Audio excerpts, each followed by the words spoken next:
Bonsoir à tous, bienvenue à ce 19h, les titres de l'actualité ce soir. Hussein Ahmed n'est plus, il est décédé hier à Lausanne. Le chef de l'État, sa famille politique et des acteurs nationaux lui rendent hommage. Une semaine de deuil national a été décrétée par Abdelaziz Bouteflika, portrait de l'homme et du militant dans ce journal. Maoulid Nabawi Sherif zoom dans ce journal sur les festivités chez des réfugiés syriens ici même en Algérie avec notre reporter. À l'occasion de cette fête, le chef de l'État a présenté ses vœux à la nation. La production nationale fait sa foire pour sa 24e édition 356 exposants et un mot d'ordre du Premier ministre. Cap Vert, c'est les exportations hors hydrocarbures. Les détails dans ce journal. International, y a-t-il de la cacophonie au sommet de l'État français alors que Christian Taubira affirmait sur les ondes de la 3 que l'extension de la déchéance à tous les binationaux n'est pas retenue. François Hollande a confirmé le contraire. Des détails dans ce journal. Hussein Ahmed n'est plus. Il est décédé hier à Lausanne des suites d'une longue maladie, parti à l'âge de 89 ans. S'il Hussein emporte avec lui un pan de l'histoire nationale, celle de l'Algérie révolutionnaire qui a dit non à la France coloniale, puis celle de l'Algérie post-88 marquée par le multipartisme. En bref, il s'agit bel et bien d'un haut monument et symbole de l'Algérie, de la constance et de la résistance. Jaoud Abbas. Il faut que cette jeunesse trouve des canaux d'expression. Delhou, c'est d'abord l'histoire de la lutte algérienne contre le colonialisme. À 16 ans, lycéen alors, c'est avec la fleur au fusil qu'il devient membre du Parti du peuple algérien. Investi dans la cause nationale, ordonné d'une rare intelligence, en 1947, il crée avec Mohamed Belouizdad l'organisation spéciale. 2 ans plus tard, c'est le comité central du PPA qu'il regagne. Et c'est avec sa vision rationnelle qu'il rédige en 1948 le premier rapport sur les formes et la stratégie de lutte armée pour l'indépendance. En 1956, c'est en tant que responsable du FLN qu'il représente l'Algérie à la conférence de Bandung. Et le bureau du FLN à New York en 1956. Un investissement une fois inébranlable qui finiront par payer. En septembre 1956, la question algérienne a été à l'ordre du jour de l'Assemblée générale de l'ONU. Et c'est en tant que responsable du FLN qu'il sera arrêté un peu plus d'1 an plus tard, aux côtés d'un Ahmed Ben Bella, Mustafa Lashraf, Mohamed Boudiaf et Mohamed Khidr.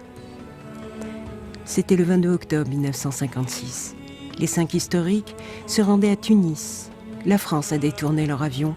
Il avait décollé de Rabat. Pendant au moins 5 ans, ils connaîtront les prisons de l'île d'Aix, le château de Turcan. Ils y resteront jusqu'à l'indépendance, en 1962. Une fois l'Algérie libérée, Aït Ahmed sortira du FLN pour divergence politique. Il créera son parti, le Front des Forces Socialistes, le FFS, en 1963. Et c'est en tant que chef de ce parti qu'il sera accusé de mener une insurrection en Kabylie. Il sera arrêté en octobre 1964 et condamné à mort. 2 ans plus tard, il s'évade de la prison d'Al-Harrach et se réfugie en Suisse. De la patrie du Corbusier, il continue de militer pour la promotion et la défense des droits de l'homme et l'unité du Maghreb. En décembre 1989, il retourne en Algérie avec le multipartisme. Le FFS est reconnu. Il le dirigera jusqu'au dernier congrès du parti. C'était le 13 mai 2013. Fervent défenseur des droits de l'homme, Aït Ahmed voulait créer une fondation qui devait défendre ce qu'il appelait son combat. Si les idées étaient claires et la volonté présente, la maladie, elle, a été plus forte dans son dernier combat. Elle ne l'a pas emporté, non. Elle l'a juste laissé se reposer. Un repos bien mérité sur sa terre natale, d'Aïn el-Hammam. Il faut que cette jeunesse...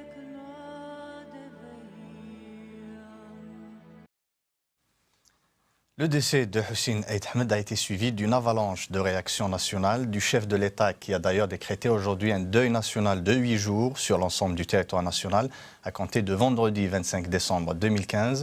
Aux acteurs politiques nationaux, toutes ont rendu un vibrant hommage à Ahmed. Jaoud Abbas. Les dérives du pouvoir. En exprimant ses condoléances et toute sa sympathie à la famille du défunt et aux militants du FFS, le chef de l'État a décrété aujourd'hui un deuil national de 8 jours sur l'ensemble du territoire national, à compter de vendredi 25 décembre 2015, à la suite du décès du Moudjahid Hussein Ahmed. Le patron du RND, Ahmed Yahya, a présenté ses condoléances à la famille de Hussein Ait Ahmed et aux militants du FFS. Aussi a-t-il rendu hommage aux symboles du mouvement national et aux leaders dans le combat pour la liberté et la démocratie dans l'Algérie indépendante. Même expression de tristesse exprimée par Jamal Ould Abbas, ex-ministre et membre du bureau politique du FLN. Dans son message adressé au bureau du FFS, il a fait part de son choc. Pour lui, Hussein Ait Ahmed faisait partie de l'opposition propre. Même son de cloche du côté de Sadiq Chihab, porte-parole du RND, Hussein Ait Ahmed est un symbole de l'attachement des Algériens à la liberté et à la dignité. Hussein Ait Ahmed distinguait entre l'opposition au système et l'amour de l'Algérie. Pour Maître Ali Yahya Abdelnour, Hussein Ait Ahmed a lutté pour la liberté. Sur sa page Facebook, Saïd Saadi écrit « Avec sa disparition se tourne une des pages les plus éclairantes de la révolution algérienne, même support qu'a utilisé Karim Younes pour dire respect et considération à l'homme, aux patriotes, aux militants authentiques. » Mouloud Hamrouch, ancien chef du gouvernement, s'est exprimé aussi. C'est le modèle de la ténacité, de la sincérité et du militantisme, dit-il. Pour Madame Zohra Drif Bitat, moudjahida et sénatrice, Ait Ahmed a voué sa vie au combat pour la libération des peuples. Ait Ahmed est décédé loin de son pays. Abdelaziz Belkhadem, ex-secrétaire général du FLN et ancien chef du gouvernement, écrit à propos d'Ait Ahmed « L'homme a milité pour l'indépendance du pays, il a poursuivi son combat pour la démocratie après l'indépendance. » Pour Mohsen Belabas, président du RCD, Ait Ahmed reste un repère pour beaucoup d'Algériens. Enfin, Ali Benflis écrit « Hussein Ait Ahmed aura été d'une rare constante, d'une rectitude exemplaire et d'une noblesse d'âme admirable dans la défense de ses idéaux. » Voilà pour ce chapitre consacré à Hussein Ait Ahmed. Mais aujourd'hui, nous célébrons le Mawlid Nabawi Sharif. Pour ce jour de fête, nous avons voulu partager ces moments avec des réfugiés syriens. Notre reporter l'a fait. C'est le grand format de ce journal signé Yamina Bahir. El-Mawlid al-Nabawi, qui est la date de naissance du prophète Mohammed, est aussi par la tradition algérienne une occasion pour aider les personnes démunies et dans le besoin. Entourée d'enfants, Madame Ben Habiles, la présidente du Croissant Rouge algérien, a marqué sa présence à la table du dîner où étaient réunies toutes les familles des réfugiés syriens. Écoutez, comme vous le constatez si bien, c'est une rencontre conviviale, familiale, surtout que c'est l'occasion d'une occasion sacrée, la naissance du prophète Mohammed sallallahu alayhi wa sallam, et c'est l'occasion de rencontrer des familles qui malheureusement ont été obligées, le destin voulu qu'elles quittent leur famille, leur terre. On voulait leur faire ressentir qu'elles ont une autre famille, ce sont les familles algériennes. Elles sont sur une terre de paix, une terre de solidarité, l'Algérie. Nous n'avons pas appris ça des Nations Unies avant d'être des valeurs universelles. Ces valeurs sont avant tout pour nous ancestrales.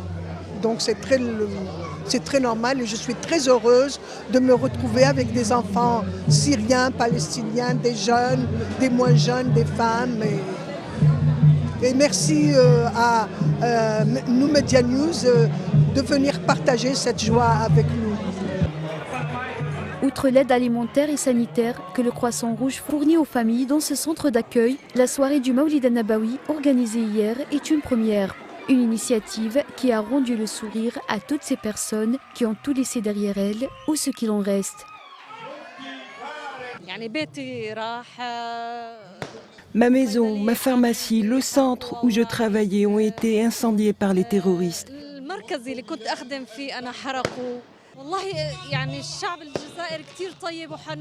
Les Algériens sont très généreux.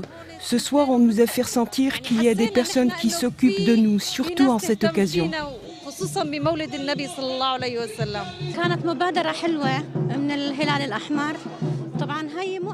C'est une excellente initiative du Croissant Rouge. On le remercie infiniment.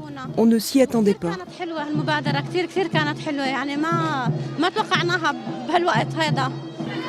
Pour une nuit, pour 2 jours, le temps de célébrer le Mawlid al-Nabawi, les Syriens présents sur place ont retrouvé un sourire qu'ils ont cru laisser derrière eux. Et à l'occasion, le chef de l'État a adressé un message de vœux aux Algériens, lu en son nom par le ministre des Affaires religieuses et des Waqf, Mohamed Aïssa, mercredi à Sidi Bel Abbas, lors d'une cérémonie religieuse organisée à cette occasion. Abdelaziz Bouteflika a invité le peuple algérien à célébrer cette fête comme le faisaient ses aïeuls, par souci de renforcer les liens familiaux et de rivaliser dans les bonnes œuvres dans le seul but d'égayer les cœurs. Économie à présent, la production algérienne est à l'honneur à la 24e fois de la production nationale qui se tient au Palais des Expositions au Pin Maritime. Pendant 6 jours donc, les visiteurs auront l'opportunité de découvrir le Made in Algérie. Pour cette année, outre les dernières crues de la production, cette édition coïncide avec la nouvelle stratégie de l'exécutif de promouvoir cette production et de réduire les importations. Neriman Rezgan.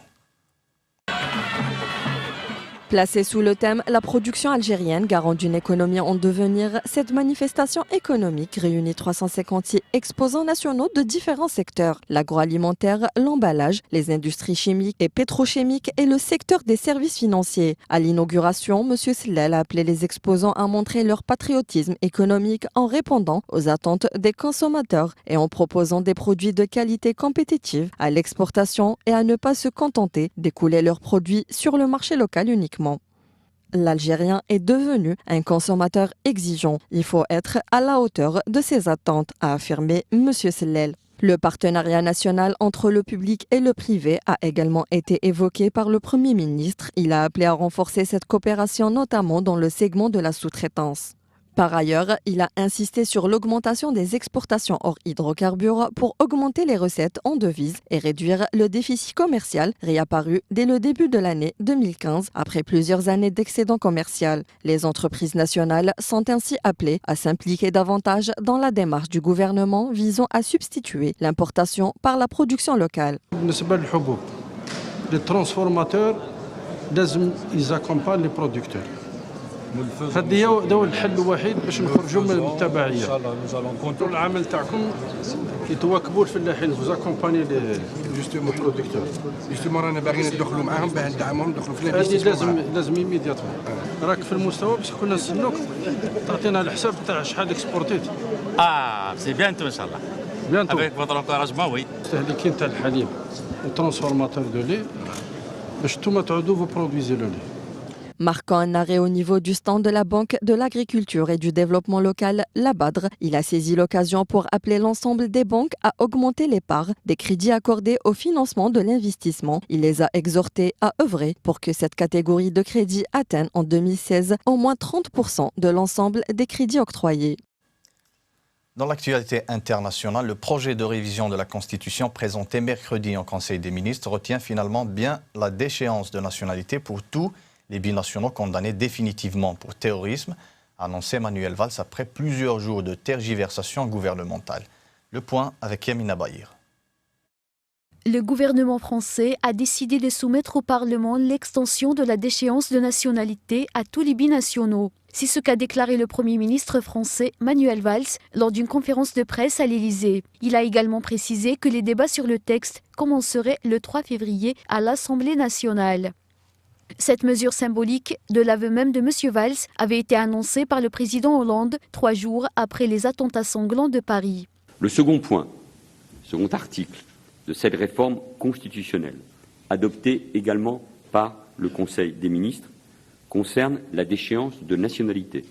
C'était aussi un engagement du président de la République devant le Parlement réuni en Congrès. C'est une sanction lourde que la nation est légitimement en droit d'infliger à celui qui l'a trahi au plus haut point. La ministre de la Justice, Christiane Taubira, avait affirmé mardi dernier dans un entretien diffusé sur la radio nationale Chaîne 3 que l'extension de la déchéance à tous les binationaux n'avait pas été retenue dans la révision constitutionnelle, mais la perspective d'un abandon par l'exécutif avait suscité de vives critiques parmi les rangs de la droite, dont les voix sont nécessaires pour atteindre la majorité des 3 sur 5 au Congrès, l'impératif pour changer la Constitution. La parole première est celle du président de la République.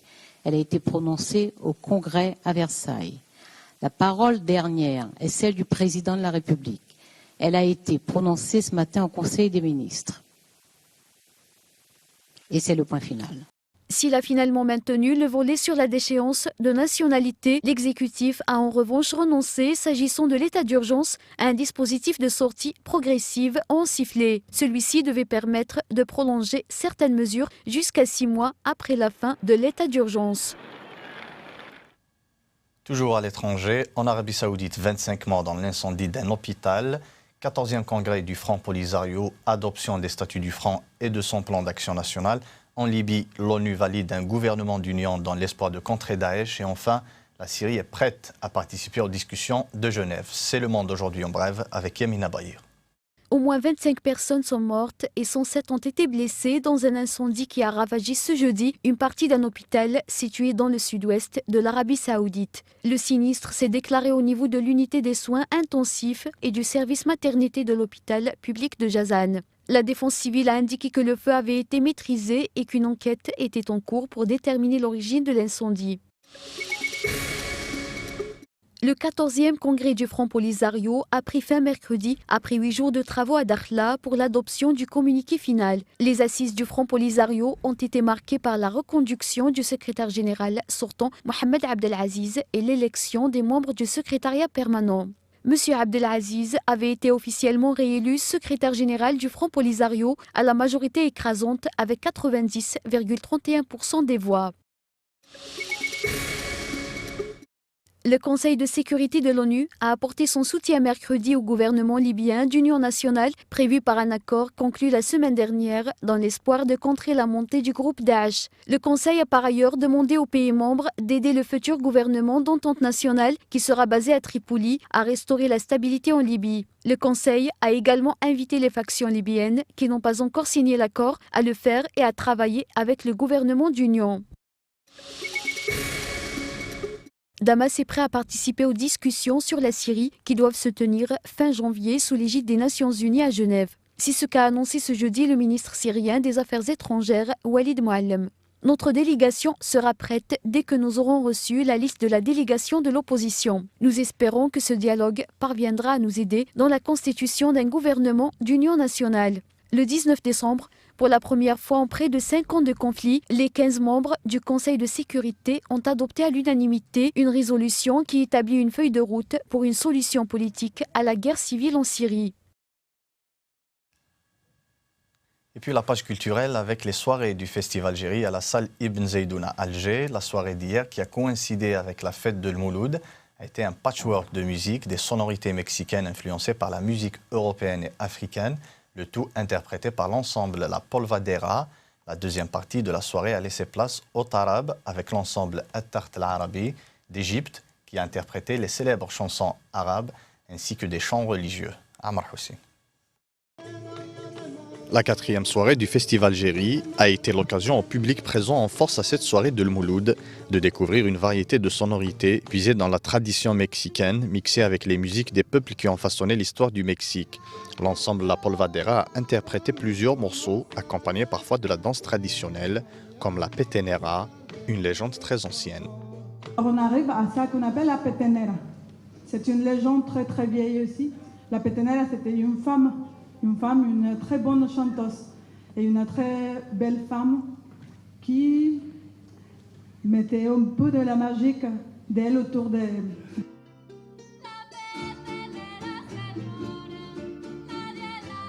On est très très content de venir ici à participer dans ce festival. Je me rends compte qu'on est très proches. Il y a beaucoup de similitudes, il y a les gens. Ça me fait plaisir d'être ici. Pour sa part, l'ensemble égyptien At-Tart al-Arabi, qui a longtemps accompagné les célèbres Keltoum et Abdel Halim Hafez, a interprété des chants religieux et des louanges au prophète, pour ensuite jouer quelques-unes des célèbres chansons arabes, à l'instar de Inta Omri, Ahwak ou la célèbre chanson de Ward el-Jazairiya, Aïd el-Karama. Le public qui a été enchanté a ovationné les artistes de cette soirée inoubliable de l'Mouloud.